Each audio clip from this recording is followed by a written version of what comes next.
జగన్ భద్రత కోసం మరో 40 మంది ప్రైవేట్ సైన్యాన్ని ఏర్పాటు చేసుకుంటున్నారు. ఇప్పటికే 10 మంది రిటైర్డ్ ఆర్మీని పెట్టుకున్నారు జగన్. అలాగే Z+ కేటగిరీలో 58 మంది సిబ్బందితో జగన్కు భద్రత ఏర్పాటు చేస్తుంది రాష్ట్ర ప్రభుత్వం. ఈ నేపథ్యంలో మరింత ఎక్కువ సెక్యూరిటీని ఏర్పాటు చేసుకుంటున్నట్లుగా తెలుస్తోంది. జగన్ భద్రత కోసం మరొక 40 మందిని సెక్యూరిటీగా ఏర్పాటు చేసుకుంటున్నట్లుగా తెలుస్తోంది. అయితే ఈ మధ్య కాలంలో జగన్ సెక్యూరిటీకి సంబంధించిన అంశం పెద్ద చర్చనీయాంశంగా మారింది. గతంలో ఆయన హెలికాప్టర్ వరకు సామాన్య ప్రజలు వెళ్ళడం, ఆయనకి కూడా ఆయన పార్టీ నాయకులు కొంత గాయాలు అవ్వడం, కొంత ఉద్రిక్త పరిస్థితులు చోటు చేసుకున్నటువంటి పరిస్థితులు మనం చూసాం. ఆయన కాన్వాయ్కి ఇబ్బంది అయినటువంటి సందర్భాలు చూసాం. ఈ నేపథ్యంలో ప్రభుత్వం సెక్యూరిటీని సరిగా ఇవ్వడం లేదంటూ ఆరోపించిన పరిస్థితి మనం చూసాం. ఈ నేపథ్యంలోనే జగన్ ప్రత్యేకంగా 40 మందిని తన ప్రైవేట్ సైన్యాన్ని తన కోసం సెక్యూరిటీగా ఏర్పాటు చేసుకుంటున్నట్లుగా తెలుస్తుంది.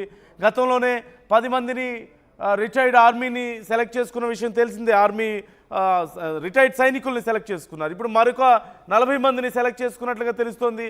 ఈ అంశానికి సంబంధించి తాజా డీటెయిల్స్ తెలుసుకుందాం. మా ప్రతినిధి కృష్ణమోహన్, మా AP input editor Krishnamohan join అవుతున్నారు. కృష్ణమోహన్, డీటెయిల్స్ ఎలా ఉన్నాయి? అంటే గతంలో కూడా సెక్యూరిటీ విషయంలో కొంత కంప్లైంట్స్ చేశారు. వైసీపీ నుంచి కంప్లైంట్స్ వచ్చినాయి, ప్రభుత్వం సెక్యూరిటీ సరిగ్గా కల్పించడం లేదు అని చెప్పేసి. ఈ Z+ సెక్యూరిటీ విషయంలో కూడా చాలా చర్చ జరిగింది. ఇప్పుడు జగన్కి Z+ సెక్యూరిటీ ఉందా?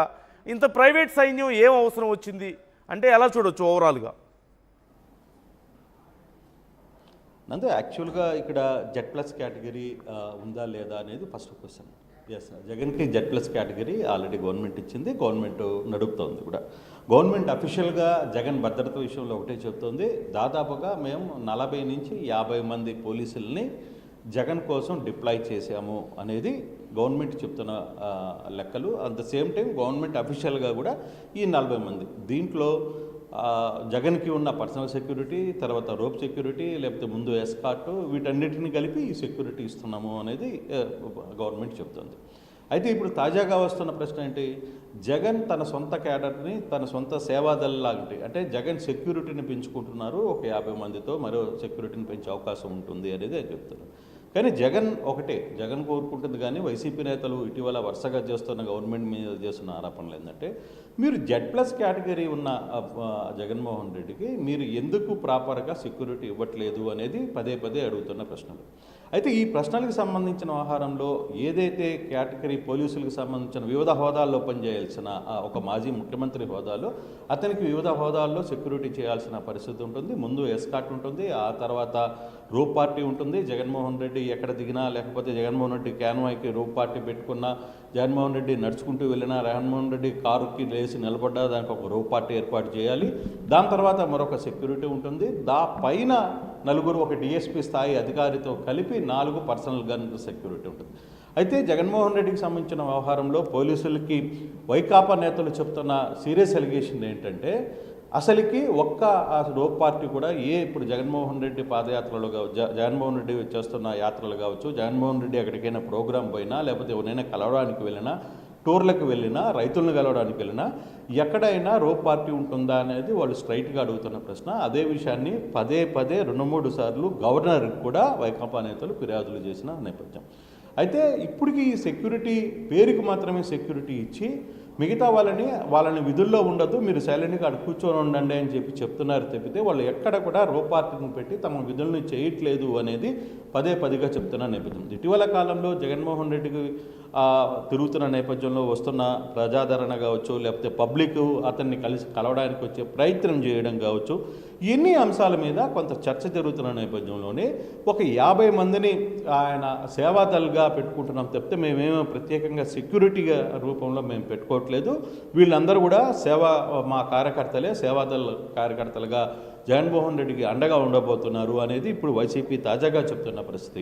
కాసేపటి క్రితం కూడా వైసీపీ నేతలతో నేనే స్వయంగా మాట్లాడినప్పుడు మీకు ఇంత సెక్యూరిటీ ఏంటి పరిస్థితి అనుకుంటే వాళ్ళు క్లియర్గా ఒకే మాట చెప్తున్నారు, సెక్యూరిటీకి సంబంధించిన వ్యవహారంలో మాకు చాలా ల్యాప్సెస్ ఉన్నాయి, సెక్యూరిటీ జగన్ మీద ఏదైనా జరుగుతుందా అనే అంశాల్లో కూడా కొంత ఆందోళన వ్యక్తం చేస్తున్నాం. నిన్నగాక మొన్న పిఎస్సి మీటింగ్లో కూడా వైకాపా నేతలందరూ కూడా మీరు సెక్యూరిటీ విషయంలో కొంత జాగ్రత్త తీసుకోవాల్సిన పరిస్థితి ఉంది, మీకు అసలుకి సెక్యూరిటీ లేదు అని చెప్పిన నేపథ్యంలోనే కమిటీ తీర్మానం చేసుకున్న తర్వాతనే ఈ కొంతమందిని అడిషనల్గా అంటే డ్యూటీలో ఒక 50 మందిని టీం పెట్టుకుని కొంతగా మార్నింగ్ ఒక సెక్షన్ లేదు మధ్యాహ్నం ఒక సెక్షన్ జగన్మోహన్ రెడ్డి బయటకు వచ్చినప్పుడు ఈ సేవాదళ సభ్యులందరూ కూడా సేవ చేయాలి అనేది, ఆయన చుట్టూ రక్షణగా నిలబడాలి అనేది వైసీపీ నేతలు చెప్తున్న పరిస్థితి.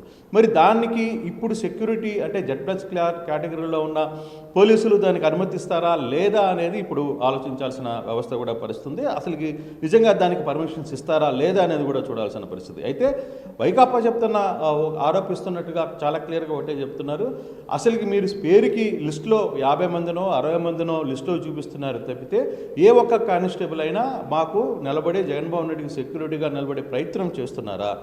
కేవలం మీరు పోలీసులని అక్కడున్న సెక్యూరిటీని కావచ్చు వీళ్ళందరినీ కూడా జగన్మోహన్ రెడ్డి దగ్గరికి అభిమానులు ఎవరిని రానియకుండా అడ్డుకునే ప్రయత్నం చేస్తున్నారు తప్పితే ఒక మాజీ ముఖ్యమంత్రికి ఇవ్వాల్సిన రక్షణ ఎక్కడ ఇవ్వట్లేదు అనేది పదే ఈ ఇటీవల కాలంలో చూస్తే 2 సార్లు గవర్నర్కు కూడా కంప్లైంట్ చేసిన నేపథ్యం కూడా మనం చూసాం. ఇది రెగ్యులర్గా జరుగుతున్న వ్యవహారం. సో ఈ కంప్లైంట్ నేపథ్యంలో నిన్న పిఎస్సిలో కూడా వాళ్ళు చాలా క్లియర్గా మాట్లాడుకుని జగన్ వ్యవహారంలో కొంత భద్రతా లోపం స్పష్టంగా కనపడుతుంది కాబట్టి తమ నాయకుడికి రక్షణ కల్పించుకోవడానికి తామే సెక్యూరిటీని పెట్టుకుంటాం, తామే సేవాదళ రూపంలోనో లేకపోతే ఇంకొకటి పెట్టుకుంటాం. మీకు వచ్చిన అబ్జెక్షన్ ఏంటి, పోలీసులకి వచ్చిన అబ్జెక్షన్ ఏంటి ఇప్పుడు అనేది వాళ్ళు చెప్తున్నారు. మీరు ఎట్లా మాకు సెక్యూరిటీ ఇవ్వట్లేదు, మా నాయకుడిని మేము కాపాడుకోవడంలో మేము చేసుకోవడం లేదా? గతంలో మీరు చంద్రబాబు నాయుడికి Z+ కేటగిరీ సెక్యూరిటీ ఇచ్చినా అక్కడ పసుపు దళమనో లేకపోతే ఇంకో దండనో లేకపోతే నారా దండనో ఇంకోటో 10 వివిధ రకాలుగా మీ టీమ్స్ అంతా కూడా మీకు సెక్యూరిటీగా మీకు రక్షణగా నిలబడ్డ పరిస్థితులు లేవా అనే క్వశ్చన్ కూడా ఇప్పుడు అడుగుతున్న పరిస్థితి అయితే ఉంది. చూడాలి నందు ఈ వ్యవహారం మీద పోలీసుల యాక్షన్ ఏ విధంగా ఉంటుంది. అంటే రేపు కర్నూలు వెళ్తున్న నేపథ్యంలో అక్కడి నుంచి ఏదైనా సెక్యూరిటీ ల్యాప్సెస్ కావచ్చు, సెక్యూరిటీ పెరిగే పరిస్థితి లేదు, ఫర్దర్గా ఇక మీదట జగన్మోహన్ రెడ్డి బయటికి ఎక్కడికైనా వచ్చినా తను ఎక్కడైనా పర్యటన పెట్టుకున్నా ఆ పర్యటనలో సెక్యూరిటీ ఏ విధంగా ముందుకు వెళ్ళాలి అనే అంశాన్ని చూడాల్సిన పరిస్థితి ఉంది. దానికి పోలీసులు అనుమతిస్తారా లేదా అనే అంశం కూడా తేలాల్సిన పరిస్థితి కనబడుతుంది. అంటే ఈ మధ్య కాలంలో జగన్మోహన్ రెడ్డి గారు ప్రజల్లోకి వెళ్తున్నప్పుడు భారీ ఎత్తున స్పందన మనం చూస్తున్నాం. భారీ ఎత్తున రావడం కానీ, ఆయన కాన్వాయ్కి ఇబ్బందులు రావడం, మరి అలాగే ఆయన కారు కింద సింగమయ్య మృతికి సంబంధించి ఘటనలు కానీ ఇవన్నీ చూసాం. ఆ సమయంలో కూడా ఇప్పుడు ప్రభుత్వం 58 మంది ఇస్తున్నాం Z+ కేటగిరీ అని చెప్తున్నప్పటికి కూడా వాళ్ళు ఇష్టం వచ్చినప్పుడు ఇస్తున్నారు, వాళ్ళకి ఇష్టం వస్తే ఇస్తున్నారు, లేదంటే లేదని చెప్పేసి గతంలో జగన్మోహన్ రెడ్డి గారు కానీ వైసీపీ నాయకులు కానీ మాట్లాడారు. So at the same time ఇప్పుడు ప్రజల్లో ఇప్పుడు కొంత ఉద్రిక్త పరిస్థితులు, ఆయన ఎప్పుడు వెళ్ళినా సరే ఉద్రిక్త పరిస్థితులు నెలకొంటున్నాయి. అలాగే ఏదో ఒక రకంగా కేసులు పెడుతున్నారనే భయంలో కూడా వైసీపీ నాయకులు ఉన్నారు. సో ఓవరాల్గా ఇది కూడా ఒక కారణమా? అంటే ఇంకొంచెం ఎక్కువ కేర్ఫుల్గా ఉండడానికి వాళ్ళు కూడా కేసుల్లోకి వెళ్లకుండా ఇది కూడా ఒక కొంచెం ఏర్పాటుగా చూసుకోవచ్చేమో. ఖచ్చితంగా. ఎందుకంటే జగన్మోహన్ రెడ్డి వరుసగా రైతుల దగ్గరికి వెళ్ళినా లేకపోతే ఇటీవల సత్తెనపల్లి దగ్గరికి వెళ్ళినా అక్కడ వస్తున్న జనాలు జగన్మోహన్ రెడ్డి చుట్టూ కార్యకర్తలు పెద్ద ఎత్తున రావడం, జగన్మోహన్ రెడ్డిని కనీసం నడవడానికి వీలు లేనంత పరిస్థితులు వస్తున్నాయి. అంటే దాని మీద కొంత అటువంటి టైంలో జగన్మోహన్ రెడ్డి ఒక మాజీ ముఖ్యమంత్రి హోదాలో ఆయనకు కొంత రక్షణ కల్పించాల్సిన బాధ్యత పోలీసుల మీద అయితే డెఫినెట్గా ఉంది. కానీ అక్కడ కంప్లీట్గా పబ్లిక్ అతని మీదకి వచ్చేయడం, అతని దగ్గరికి రావడం, అతనితో ఫోటోలు దిగాలనో, అతను తాకాలనో, లేకపోతే ఈ నేపథ్యంలో అతని భుజాల మీద చేయి వేయడం, ఇవన్నీ అంశాలని మనం అంతా కూడా ఇప్పుడు వీడియోస్లో కనపడుతుంది. చాలా మీడియాలో కావచ్చు, చాలా వరకు కూడా కొంత ఇబ్బంది జరుగుతున్న పరిస్థితి. సో అటువంటి నేపథ్యంలోనే ఈ ఎక్స్ట్రా ఫోర్స్ని అంటే వాళ్ళు తయారు చేసుకున్న కొంత సిబ్బందిని అటాచ్ చేసుకుంటున్నాం. మేము మా నాయకుడిని కాపాడుకునే దానికి ఎలాగో మీరు ఎట్లా రక్షణ ఇవ్వరు, మీరు పేపర్కే పరిమితం చేస్తారు పోలీసుల్ని, తర్వాత ఫీల్డ్ లెవెల్లో ఎవడు మా నాయకుడికి రక్షణ కల్పించే పరిస్థితి లేదు అనేది వాళ్ళు చెప్తున్నారు. అందులో భాగంగానే ఇప్పుడు అడిషనల్ ఫోర్స్గా మేము కొంత మా సేవాదళనో లేకపోతే ఇంకో రూపంలోనో మేము సెక్యూరిటీని పెట్టుకుంటాం. ఆ పర్మిషన్స్ని రేపటి నుంచి ఫాలో అవుతారు. మరి కర్నూలు రేపు కర్నూలుకి వెళ్తున్నారు. కర్నూలు మరి